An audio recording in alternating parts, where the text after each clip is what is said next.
દૂધથી મસળી દેવા. ગુલાબજાંબુનું બેટર તૈયાર કરી નાખી છે. હવે આપણે એમાં દૂધ એડ કરીશું. પછી એને સારું પીગળી દઈશું.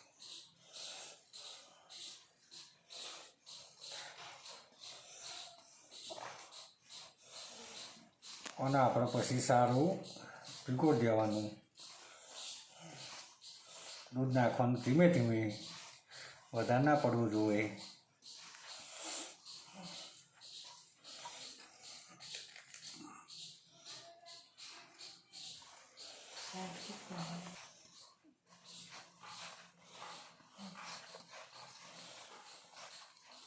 ધીમે ધીમે દૂધ નાખી જવાનું, સમજ્યા કે નહીં? આપણે અનુકૂળ આવે ને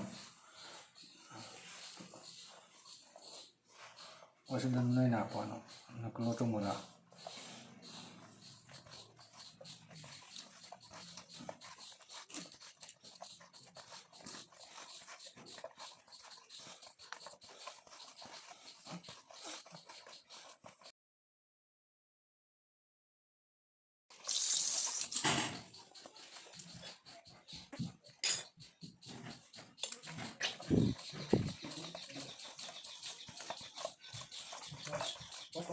हाँ, 10 મિનિટ માટે આપણે તળી રાખીએ.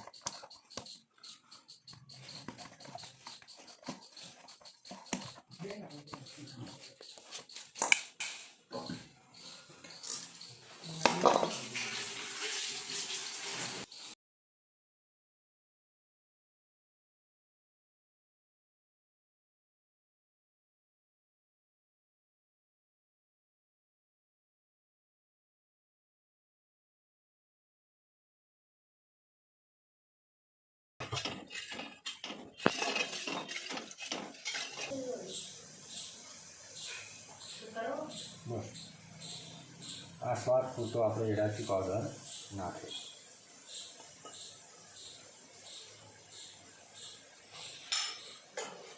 હવે ચાહણી આપણી બનાવવામાં રેડી થઈ ગઈ છે.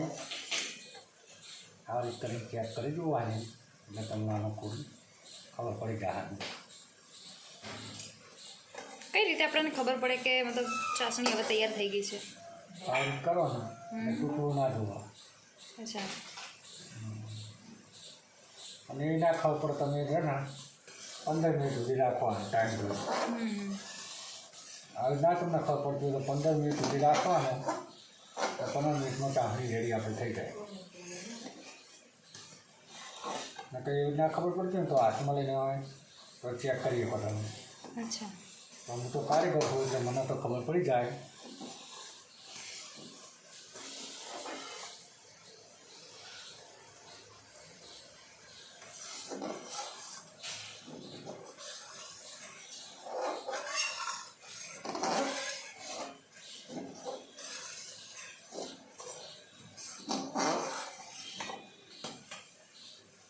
ચલો આપણી ચાસણી હવે રેડી થઈ ગઈ છે.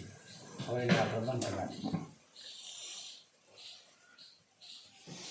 આગળની પ્રોસેસ ચાલુ થાય છે. 5 મિનિટ થઈ ગઈ છે. હવે ઓને આપણે સારું મસળી નાખવાનું, ચીરા ના પડે. પછી આને નાના નાના ગુલ્લો કરી અને તેલ ધીમા તેલ રાખવાનું. હાવ આપણે પહેલાં હવે ચેક કરી જોવાનું. આવડું ગુલ્લો લેવાનું અને ચેક કરી જોવાનું. ગુલ્લાને ફાટવું ના જોવે. હવે મોઢે ચીરા ના પડવી જોવે. ચીરા પડશે તો તમારું ગુલાબજાંબુ વેરી જાય. એટલે સમજે ને દાબીને આવે કરી નાખવાનું.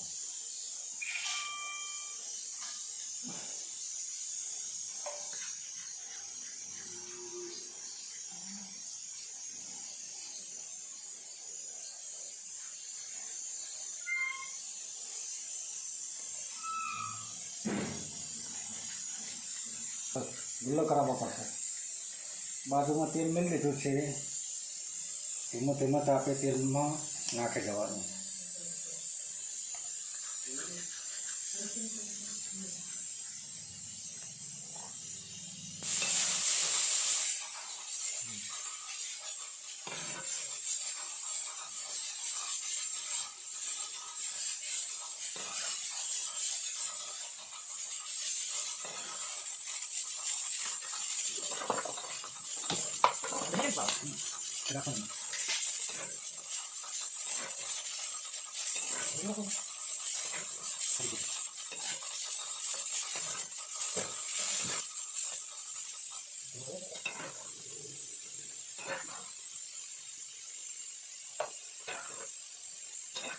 કાળજી કરવાની છે.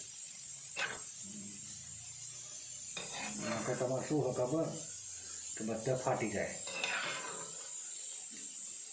તમને તરતા ના આવડે ને તો બધું ગુલાબ જાંબુ વેરી જાય. ધીમા ધીમા તાપે શેકવા પડે. બરાબર ને કિશનભાઈ? હા, વાત તો તમે 100% કરી. ધીમો ધીમો ગેસ હોય તો સારું છે. જો ગેસ ફૂલ થઈ જાય તો લાલ પૂમ થઈ જાય. હા હા.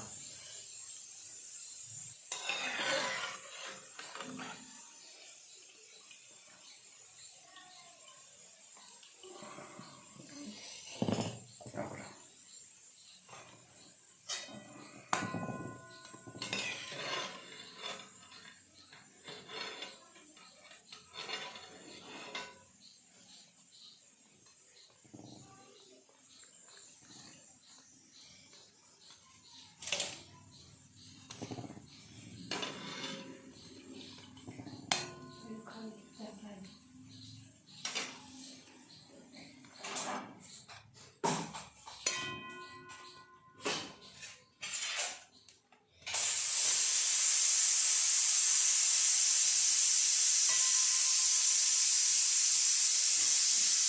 લાવો.